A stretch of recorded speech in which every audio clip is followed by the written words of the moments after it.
Christian missionaries have traveled oceans to strange new lands. They have smuggled Bibles into hostile territory, and someday they will even journey to space settlements. But what about today's virtual mission fields in digital spaces like gaming platforms and communities? Developer Brock Henderson with Christian Game Developers, whose conference teams up this month with the Realm Makers Conference, joins us to explore kingdom service in these open worlds. Speculative fiction, like no other genre, reflects the creativity of God. If you look at the scriptures, you're going to have to see that God uses imagination more than rational discourse. We are supposed to be image bearers for a vastly creative God. Reading fantastical fiction opened a portal in my imagination for a place other than just a materialistic world. I experienced the gospel story with the mind of someone who loved adventure and loved the idea of light conquering darkness. We're wired for stories that reflect how we see the world in ways that are true. The story is either pointing to Christ or it's pointing to our need for Christ. Welcome to the open world of Fantastical Truth. This is the podcast from Lorehaven.com, a web mission to explore fantastical stories for God's glory, including books and games, occasionally movies, with emphasis on the Christian-made stories that we find and love. I'm Steve Burnett, the publisher of Lorehaven, and I'm the author of a story about a missionary named Brock called Above the Circle of Earth, released just a few months ago from Enclave Publishing. And I'm Super Zackary Russell, coming to you in 16-bit, which is the best form of gaming, and I will fight you about that. This is episode 271, How Do Christians Serve in Video Game Mission Fields? And we'll be joined in just a few minutes by Brock Henderson. I am thrilled to get to meet a different kind of missionary named Brock. I have met one of those. I work with him on a fair occasion in the 22nd century. Zach, how many games have you had time to play with this summer? I know you've just had a really chill school break, really nothing going on. You just kick back, enjoy a little open world, join little JRPGs, maybe some Elden Ring, and maybe some Clair Obscura. What are you into these days, my gamer bro? I mean, I'm always into Final Fantasy VI from the Super Nintendo, which now you can play on, your iPhone or whatever, and or on the the Nintendo Online on the Nintendo Switch. My favorite game recently, though, is No Man's Sky, which I've had to put away for a while because it was it's just consuming too much of my life. It was such a fun game, but it's one of those open world endless games. So I suppose there's kind of a mission with it. There's kind of a quest, but it's really just about exploring new worlds and fighting off the Sentinels and gathering sodium and building cooler and bigger starships. So it's basically Minecraft in space, which Minecraft is a family favorite. We like to play that together as a family, and we have this kind of world we've been building for a long time that we call Paralandra. Paralandra. Did y'all make that up? I wish I had some time. Zach, you so easily out-geek me when it comes to video games. It's so easy how you do it. And I feel like I'm coming along here saying, how do you do, fellow gamer kids? Well, I play occasionally, as I've noted in a previous podcast episode or two, but this summer, I realize, I think you've said, Zach, sometimes you approach video games as either binge or purge. Yeah. This summer is a decided purge, and I did not even mean to. I'm stuck right before the final boss battle of my second playthrough of Horizon Zero Dawn. I really want to get back to playing the second round of Horizon Forbidden West, except for the DLC, which the Wokesters got to, and pert near ruined it. The bee monsters, though, those were kind of cool.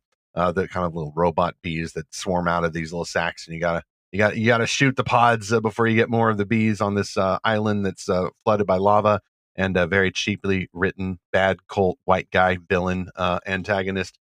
Anyway. This isn't a video game review podcast. We've got Brock coming along here in just a moment to talk about Christians being active in these spaces, not only as players, but as developers of these games. Lorehaven's purpose is first, however, to explore fantastic Christian-made novels, and that includes our recent review of A Study of Shattered Spells, the upcoming fantasy from our friend and team member here at Lorehaven, Josiah DeGraff. That review should be live by now. Next, we have a review coming up for Anointed, the third in the superhero series by Jason Joyner. We finally got to that one, and I guess we'll be seeing Jason at the Realm Makers Conference too. We'll talk about that in a moment. You can also find the Lorehaven booth large and glorious, new and improved, with fantastic quests to engage in at the Realm Makers Conference. Subscribe free, however, and you can get ahead of the folks who will read about Lorehaven or hear about it at the first time at the conference, and you'll also get the exclusive access code to join our ever-expanding Lorehaven Guild, our curated Castle in the Cloud on Discord, currently in the midst of a Fellowship of the Ring book quest. By the time you hear this episode, it may be over. It's already more than halfway through, but we've got some amazing new book quests into the best Christian-made fantasy we can find coming up throughout the rest of this year. All right, what's next? Well, we got to talk about our sponsors and stuff, but I think first I hear a Vorp, and a familiar vehicle that is materializing inside the studio. No doors necessary must be our guest. Brock Henderson is just materialized in the time and relative dimension in Space Machine. Must have been a spare one that he found over there in the lost realm of Gallifrey. Brock is with the Christian Game Developers Conference that is actually teaming up with the Realm Makers Conference this year. Realm Makers is a writers' conference, started in 2013, and it is for Christian creators mainly in the book spaces, but now we see some expansion and some alliances happening here. So, Brock, it's great to have you in the studio. Thank you for having me. It's a pleasure. Well, I got to get first to our sponsor, which segues perfectly into talking about the conference, because our top sponsor is Oasis Family Media, the owners of Enclave Publishing and Sky Turtle Press, and they are officially inviting you to a weekend of wonder at Realm Makers 2025. That is July 18th through 20th at the DeVos Place Convention Center in Grand Rapids, Michigan. New location for this writers conference, but because we are teaming up with the Christian Game Developers and a bunch of other creators for this event, we're having both of those creators conferences side by side, but also there is the Expo. Now, the Expo is new this year. That is the new and improved epic version of the vendor hall. That's where Lorehaven's going to be. I'll be there with my novel Above the Circle of Earth. Lots of authors are going to be there for their booths, lots of tables, lots of signings. And if you stop by the Lorehaven booth, you can join our Lorehaven Guild quests, which are live in-person events where you can earn valuable points to exchange for your chance to win extremely much more valuable prizes. It's going to be amazing. We'll have that information posted at lorehaven.com. If you come to the conference, stop by, feel free to see us. And we look forward to meeting Brock as well. So, Brock, how in the world did you discover biblical truth and fantastic imagination, first as a player and then as a game developer and then as a conference leader?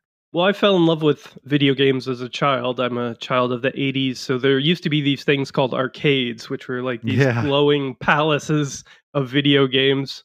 And I fell in love with games then, and I knew that's what I wanted to do. I didn't know how to get there. I grew up in a small town in Iowa where there wasn't a whole lot of technology or much of anything really, but I had a proclivity to art, and so I took a ton of art classes and tried to weave my way into games that way through a long, winding road that with a lot of doors shut, learned to program along the way. Yeah, so I kind of straddle the line between doing design and programming now, even though I have like an art degree and stuff. But it was all, kind of selfish as a child, just I didn't really think about that intersection of how God plays, a role in all of that. I had ideas that I wanted to make and I pursued those. But it wasn't until my 30s when I went on a missions trip with Game Church that God really opened my eyes to that this is a missions field of its own and that I'm uniquely equipped to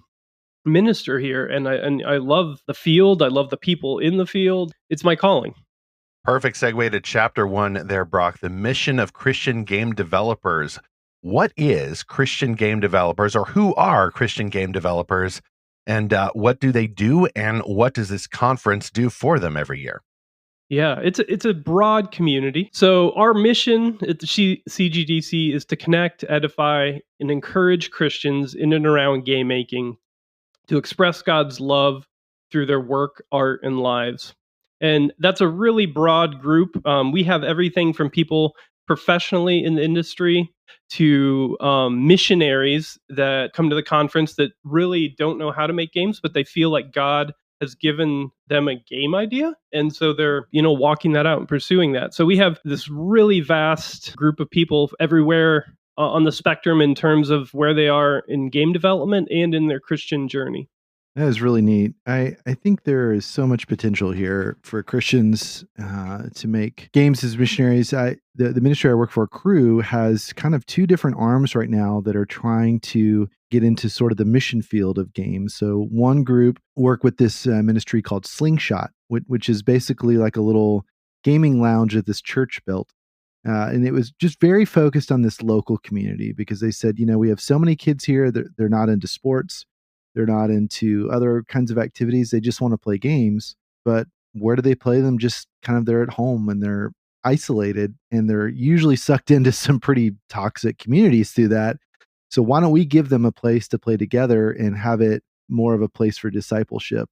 And it's a really cool ministry that does that. It's the same kind of way that churches would have like a basketball court, for example. And then another aspect of our ministry is more of this reach into VR chat, because we've realized that, well, first of all, we have a new person on staff that got saved by someone talking to him in VR chat. Oh, wow. And he's like, there are so many people here that spend their whole entire day in VR chat. And it's like they go to sleep with the VR thing on their head. And they're almost like an unreached people group, because you wouldn't ever really talk to them in real life. Like you could only talk to them through a VR headset. So I think, just churches broadly, ministries broadly are realizing that this is a place that it is a mission field. But I want to hear more about how Christians are making games. So not just like entering the games of others, but like what are some examples of games that Christians are making as a form of outreach? Well, yeah, let me highlight a recent one.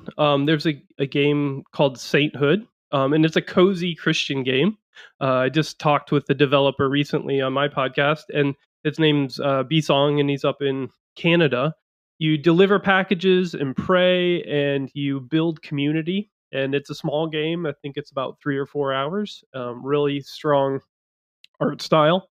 And he wanted to make an explicitly Christian game, and it's been very positively reviewed so far. There's David's Mighty Warriors, which is kind of like maybe an Assassin's Creed. It's very much action oriented, from an Israeli developer. There's also, I'll just take a minute to plug the game I'm working on. I work for a ministry called Salvation Poem Project, and we're working on a fantasy adventure platformer called Clayfire. That'll be out in 2027.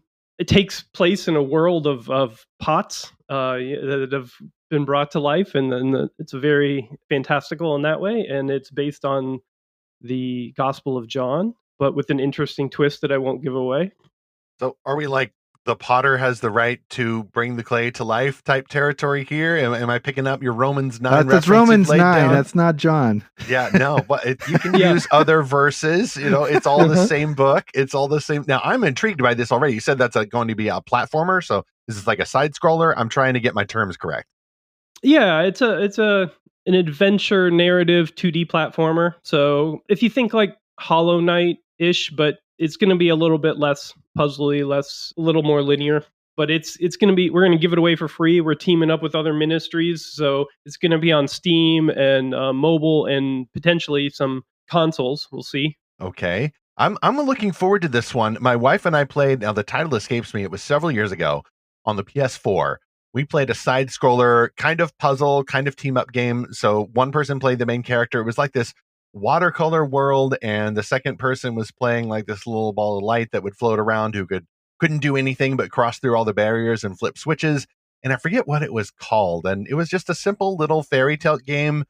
Definitely more of a cozy game, but still, you had to think about it. And there were some action moments and things. I'm trying to remember what that was called, but that kind of reawakened me to the possibilities of a game that is not just the typical 3D game, which is now, it used to be in the 90s. Wow, this game is 3D, but now like every game is 3D, and it is the 2D ones that are the exception. Interesting. Yeah, have to get the well, it can be interesting for sure, and it's certainly a break from the expected, I would say, limitations or the nature of a more open world type game or more adventure game where you're roaming the landscape fighting stuff. So back to Christian game developers, though, Brock, how did this organization get started? Like, is there a quick and easy history to it? Is it a couple people in a chat room and then suddenly, boom, we have ourselves a conference? That's kind of what happened to Realm Makers. But how did this happen for you guys in this other conference? It's been around for over 20 years now, which is crazy to think about. One of the big conferences in the game development is called the Game Developers Conference. It used to be called the Computer Game Developers Conference. And shortly after that was created, Tim Emmerich, who's the founder of CGDC, thought that there should be a one for Christians specifically focused on that. And so he put out a call on the internet, and he didn't know if anyone was going to show up. But he was faithful with that. And at the first one, I think something like 25, 30 people showed up. And since then, we've just continued to meet every year. That's fantastic. And similarly, that is what happened with the Realm Makers Conference in 2013. Rebecca Miner started that up. She's a good friend, and she put out a call in many places, including a predecessor website to Lorehaven. In March of that year, she said, we're going to try this Christian Fantastical Writers Conference.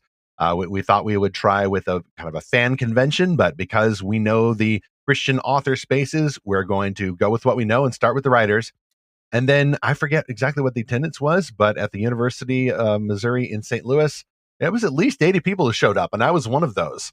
And the beds were awful, but the fellowship was outstanding, and you could kind of feel that you were on the brink of a flop or a great success. And then fortunately, in God's providence, that has been a great success, just as it has been for you guys. But now we get to have this crossover event, the Avengers meet the Justice League. How did you connect with Scott and Becky Miner, the leaders of Realm Makers, and then form this team up for the bigger event? And what do you expect or hope that will be this year, July 18th through 20th? I connected with Scott and Becky through Chris Skaggs, who you've had on the podcast. Yeah, Scott had this idea for many of years that's been slowly grown in him to, like, I think he says, to unite the clans. So different Christian creatives in different genres and industries, and just bring them together.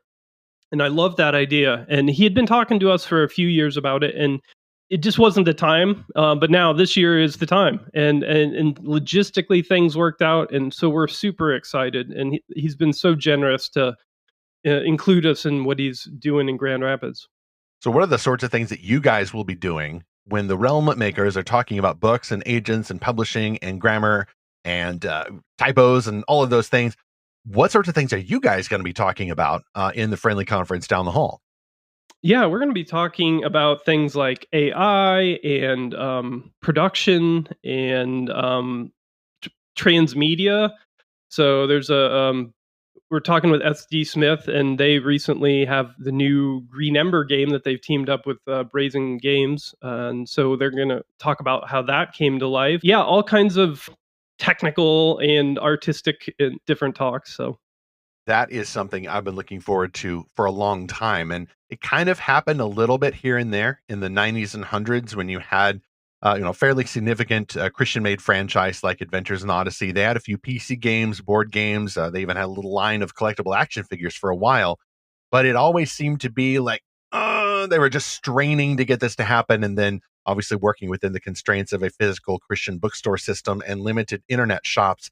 Now it seems that is the time to do more of that when there are so many fans who are looking for products and games and expansions of the world in their favorite franchises. If you could call it a franchise, I prefer a world or a realm, if you will, where something like the Green Ember series, which is very popular, it's not very well known outside of the Christian spaces, but the Christians who read also play games and vice versa. And so it makes perfect sense to unite these clans.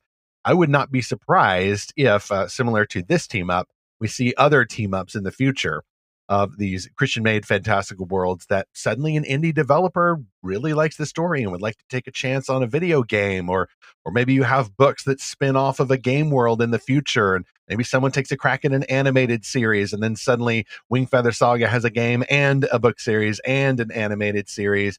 And with more and more of those ways of exploring the world, you will get more eyes on it. And that means we'll have a greater diversity and more excellence in this storytelling space. So something I'm really looking forward to is not so much this event. I mean, I'm really looking forward to that, but what's going to come out of it? What new stories for different kinds of fans will be created because of the partnerships made in these face-to-face conversations at the Realmmakers Expo? Meanwhile, there are other Christian groups training writers, including our second sponsor, The Company, which is Kingdom Writers and World Changers. Isn't it time for a real adventure? The Company is now enrolling writing apprentices for this fall. The Writing Apprenticeship is a full-time, in-person college alternative for Christian writers who are serious about reaching big audiences with their work. Join the company at their headquarters in Cambridge, Ohio, to start living your dream as a writer. Apprentices improve their writing skills, learn to leverage opportunities within the publishing industry, and develop real experience marketing books. The company's apprenticeship also includes an in-depth spiritual development curriculum. You will learn and do so much, and you'll have a lot of fun doing it. If you dream of writing and publishing, this is the shortest path between you and your goals. Learn more and get started at this website, writers.company. That's what you type in the bar, writers.company. And the company also offers a variety of online courses and resources for Christian writers who are serious about leveling up, gamer talk, and breaking boundaries with their work. Check out their website at writers.company to begin your adventure today. You can also find those links for all the sponsors in our show notes for this episode 271. And now I'd like to talk about indie games versus, well, not versus, but some fans feel that way. How are indie games remaking digital worlds? Not just versus them, but yeah, there's a little of that sentiment. We were talking a little about that before the show. Now, even being some distance from the gaming world, Brock, I have noticed that more fans or former fans of the big guys of the, what is it, the AAA studios, I guess we call them, they're more frequently disputing the design and thematic choices and story directions of these big games. I know there was a lot of just universal acclaim for, what was it, The Last of Us 2? Not just the show, but the game. Folks didn't like the direction of that. And I've seen a lot more attention and certainly attempts being made by indie developers, obviously not just Christians, but folks who would consider themselves some kind of conservative, or folks who are mainly sick and tired of what they view as the prevailing secular woke ideology in the world. They're going to mobile games. They're going to smaller games on Steam. And they're going just to these indie studios that are drawing more attention. And you've mentioned a few games up top that you believe are of note. We also had a review at Lorehaven recently of Claire Obscura Expedition 33, which is starting to get to me. I've gone out, I actually looked for a trailer. I thought, okay, once I have time for games again, this may be one I want to check out. But apparently it's from a collaboration that involves a French studio. And so it actually seems to be set in a kind of post-dystopian France. And very interesting storyline, beautiful graphics, and it seems to be what my author Ted Turneau said, the intersection of so many art forms. What it's like to make a game where there's writing and painting and sketching and animation and programming and music and all these disciplines, research into architecture and archaeology and different art styles. All of it comes together in a game, along with that simple science of upping the stakes and helping the character earn new powers, and the point system and game design itself is an art, even without the programming. What is it like, and how are these indie games challenging maybe the prevailing bigger worlds from these bigger studios? It's definitely a challenge because, like you talked about, you're bringing so many disciplines together, and you have to be on the same page and make sure that you're all heading in the same direction, creating the same thing. It's easy to have different ideas in people's heads of like what we're actually creating. In that sense, it's wonderful. I love being able to jump between disciplines and collaborate.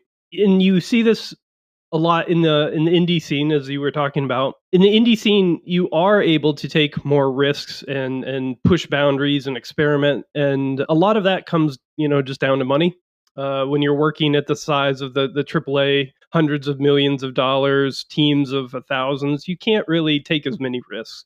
So the indie scene is where a lot of things, I guess, are proven out in terms of like mechanics and stuff. That's kind of like this prospecting area, and you just discover some gold. And then, maybe 5 years later, maybe an indie studio will take that gold that was found and then like refine it a little bit more. But yeah, the indie space is a really ripe, fertile area just because of the experimentation that people can do. Some of my favorite indie games that just really rose above the pack were a 2015 iPhone game, but actually you could play it entirely on an Apple Watch, called Lifeline. And it was like the very first games. It was all text-based. And it was essentially like a text message that you got on your phone from a stranded astronaut named Taylor. And you had to guide him to make decisions. Like, you were basically, he kind of sent out this SOS, like, I need help, I'm stranded, what do I do? And it was sort of like a choose your own adventure type thing, but very reminiscent of the very earliest games, which were just text. And so before the Oregon Trail, there were a whole universe of games like that.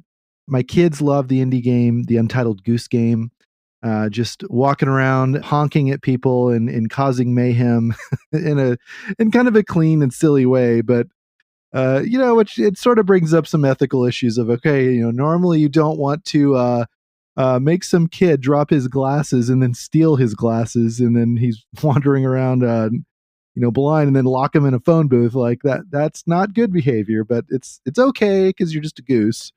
And so it's fine to do that. It's still a better love story than Grand Theft Auto. That's right. It's like the kid version of that game. But, my favorite indie game of all time has to be Myst by Cyan, which is what Rand and Robin Miller, who kind of pioneered that in a lot of ways, the whole indie game. And they're still making some new games, which is really cool to see, 30 years later. As much as I love the big open world games like Minecraft and No Man's Sky, I love these smaller games that just have a much simpler concept. I just absolutely love Myst. I've played it through so many times. I don't know a whole lot about them as developers, but I know that they gave a lot of proceeds either to missions or to ministry. So I'm pretty sure they're believers, but I think it opens up a lot of opportunities. And I want to actually kind of pick your brain a little bit about that game, Lifeline.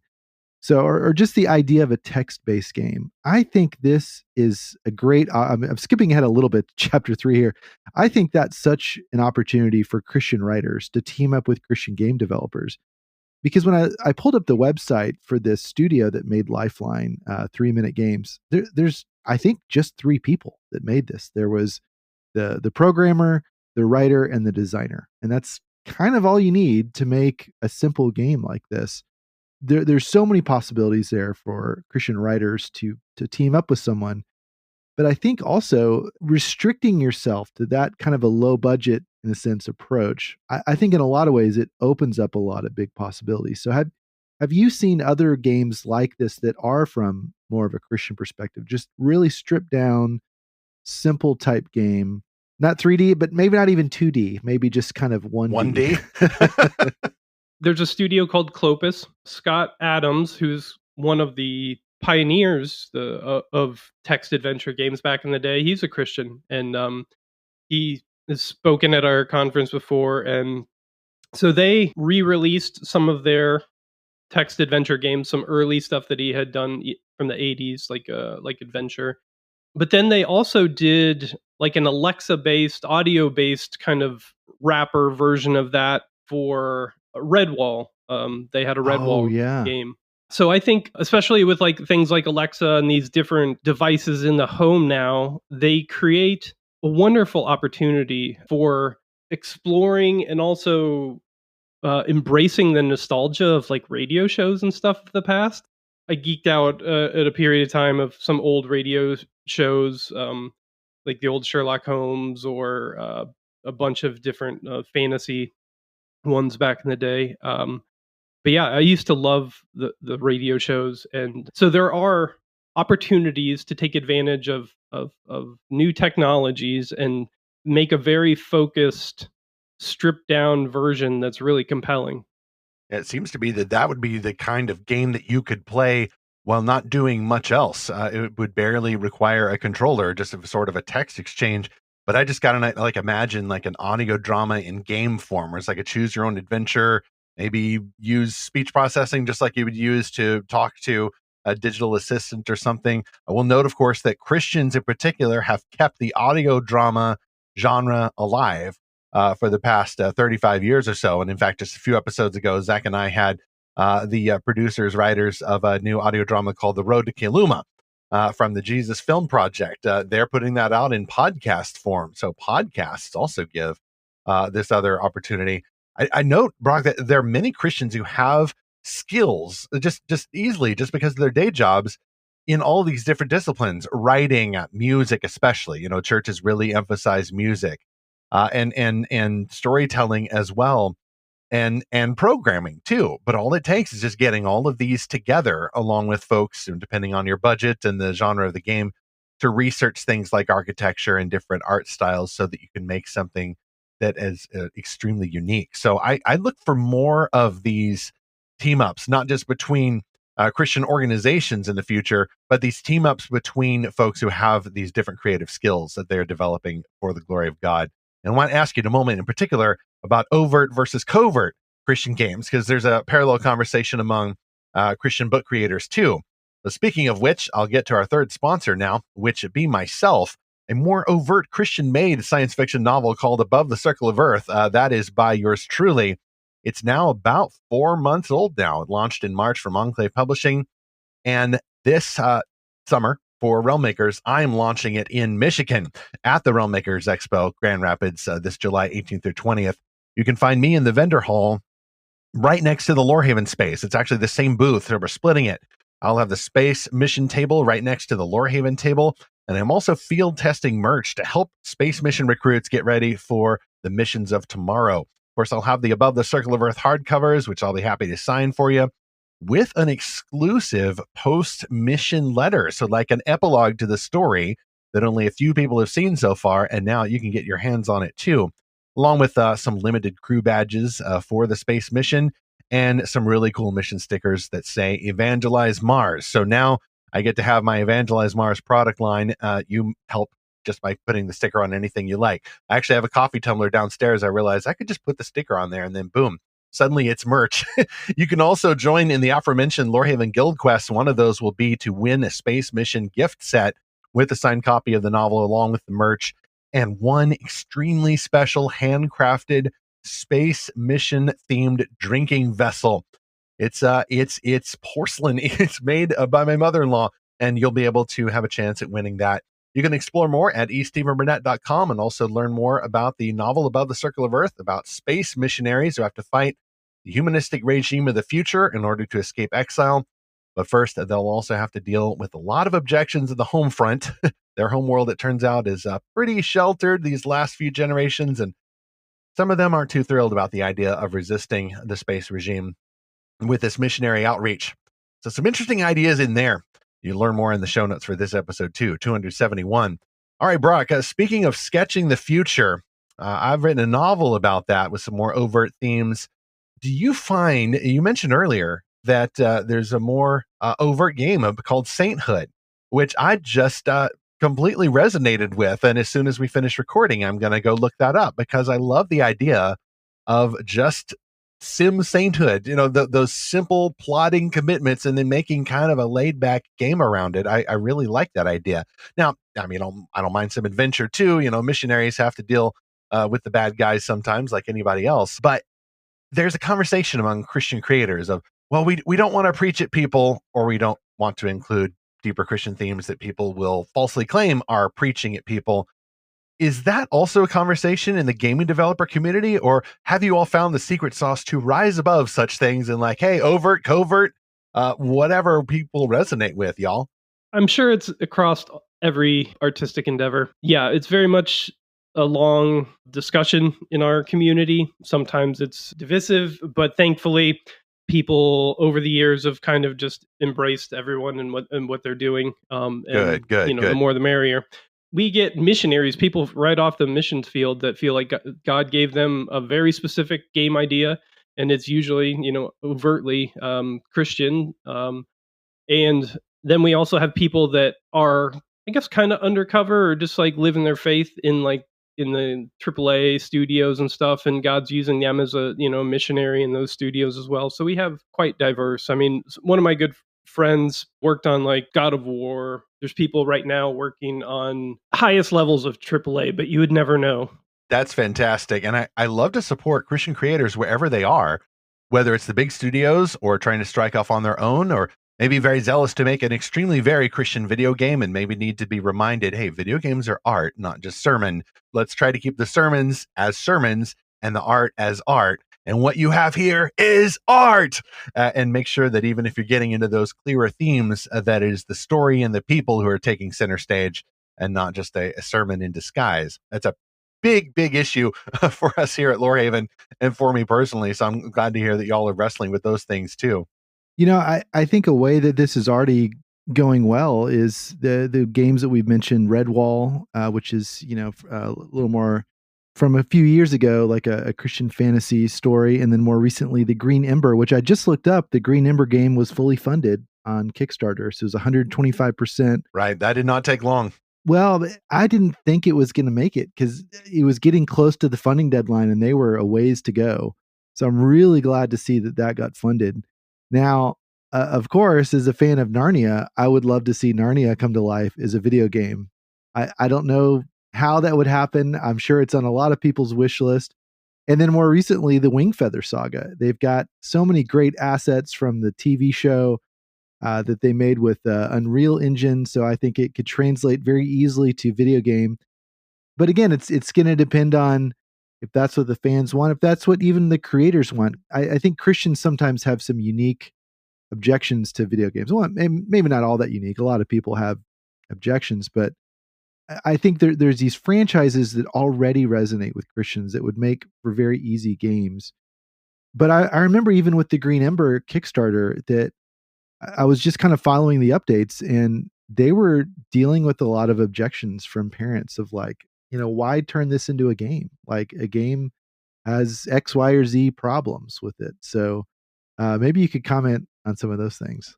Oh, yeah, totally. Before that, I'd love to circle back to just one thing you guys said, and that's just kind of the turning the art into a sermon.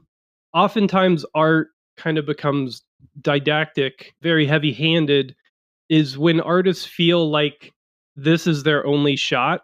And so over the years, I've kind of thought of it more holistically. So I kind of see games as vehicles for connection and community. So we have one game developer in our community that has like 30,000 people in his Discord server. So if you've thought of that as like that community as a church and you approached it that way, that's like a mega church, right? So my hope is to eventually have pastors and missionaries be the community leaders there. And then the games kind of bring people into that community. And so it's just a little bit more of a holistic view of an artist's work and their life. In the century that we live in, people have all these connection points with artist creators. It's not just the work that they put out, right? There's the mailing list, there's their blog, there's all these things. And I think all of that can work together. And I know it works together for Christ. I think that also answers Zach's question. And my thought there too is that I have been aided, at least as a creator and certainly as a fan, in understanding that it is God's sovereignty over salvation that makes him more and more amazing, more and more wonderful, which makes me more eager to see people saved and to come to know Jesus Christ, but also more patient. And you said there, Brock, a moment ago that some people may think, well, this is my only shot. And I'm thinking, yes, if it all depends on you, the human being. If their blood is on your hands, if you don't close the deal and get them saved up front of the church right then and there. But I don't think that's the purpose of a sermon, and it is not the purpose of the art, whether it's game or book or anything else. So you've got to start the game and you have to play it through. And sometimes it takes a very long time, and sometimes you have setbacks and you lose the boss battle to that really good atheistic argument that the non-believer brings up. And then sometimes you just act like the NPC and you give them what they want and then they leave your store. I'm building on the metaphor here. And then hopefully at the end, if it is all about just getting them saved, well, I don't think that's the game though. I think that the getting saved point, that's the call to adventure, which begins the story. And as more and more Christians understand that the becoming a Christian begins the story. It is not the end game, as it were. Then that's going to help us relax a little bit and realize that for God's glory, we can make amazing games, amazing stories without just trying to evangelize the player as a matter of technique. Let it happen, but also take initiative. And in the meantime, just make incredible artwork, whether it's games or stories or music or whatever. Amen. Couldn't agree more. Well, how are Christians doing this as fans? We can close with this. You've mentioned Christians making these kinds of games and building these communities.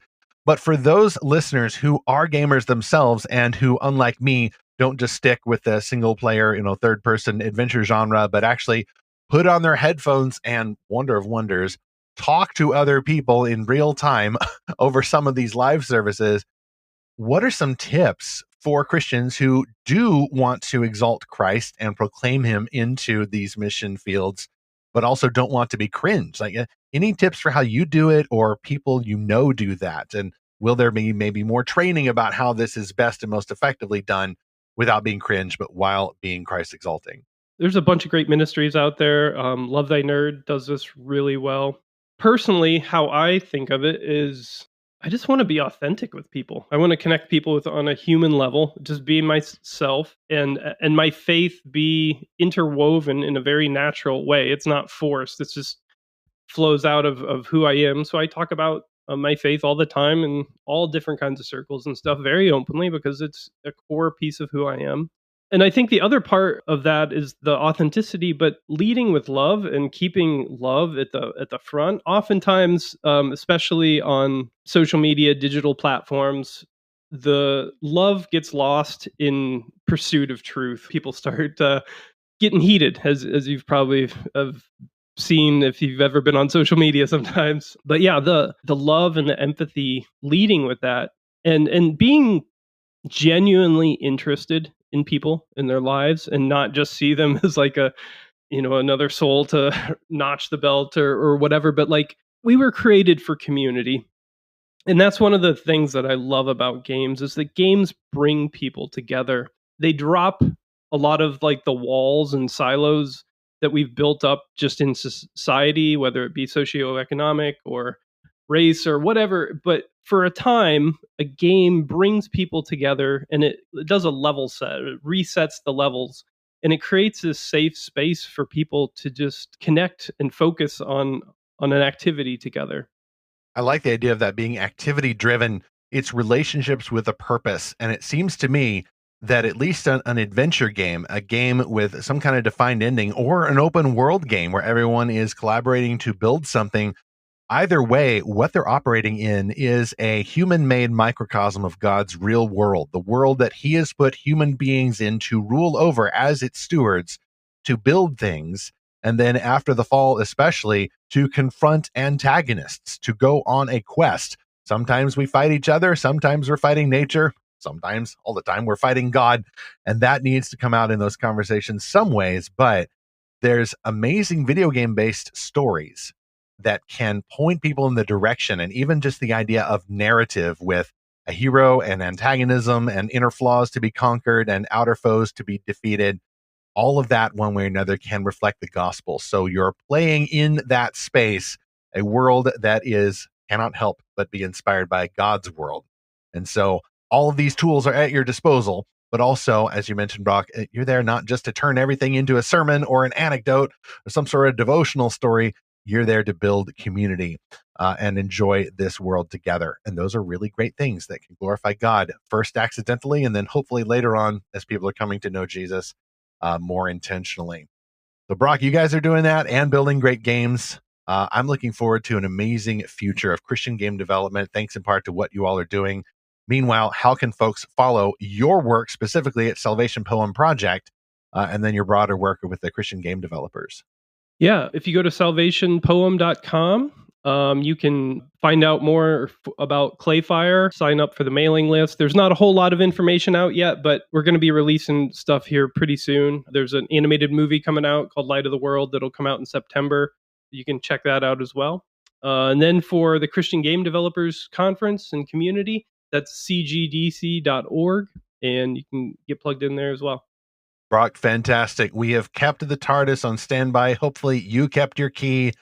You can step back in there and warp out of here. And also, by the way, if you ever get the rights, maybe the BBC will have a fire sale at some point, because only that can save them.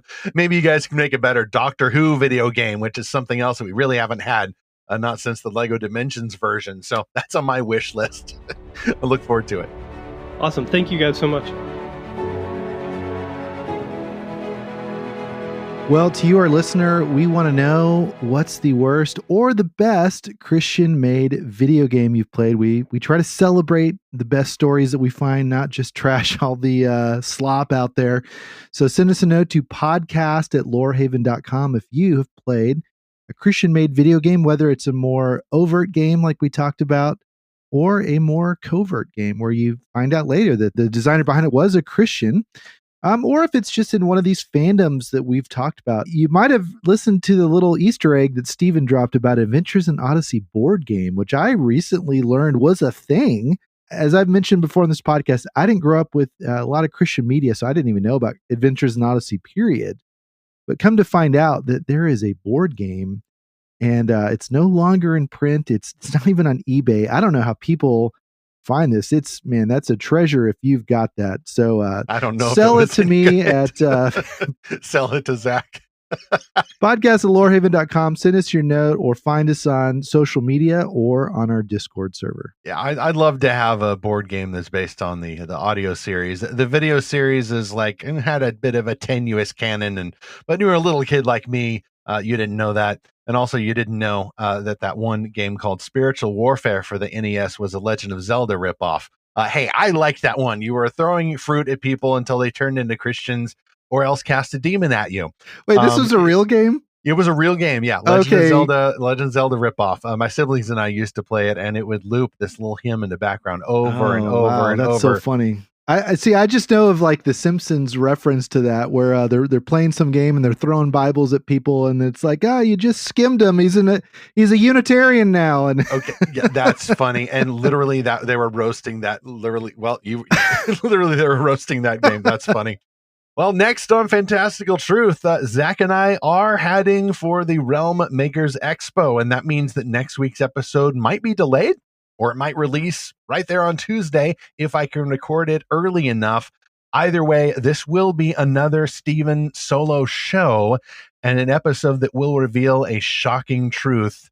The truth that these days I, to my great chagrin, find much more joy in books than I see at the movie houses. Could new tales by Christians help save the cinema? Or even if it's not us, can the cinema even be saved these days from synthetic moralities, sloppy franchises, and scandalized as well as sillified superheroes? I have thoughts, and I'm sure you have thoughts on Christian-made video games. I'd love to talk more about this, and especially the crossover between games and games that are inspired by books. Either way, these are fantastical stories for God's glory. When Christians make them and they make them well, we celebrate them here at Fantastical Truth and at Lorehaven, where we shall continue to seek and find Christ's fantastical truth.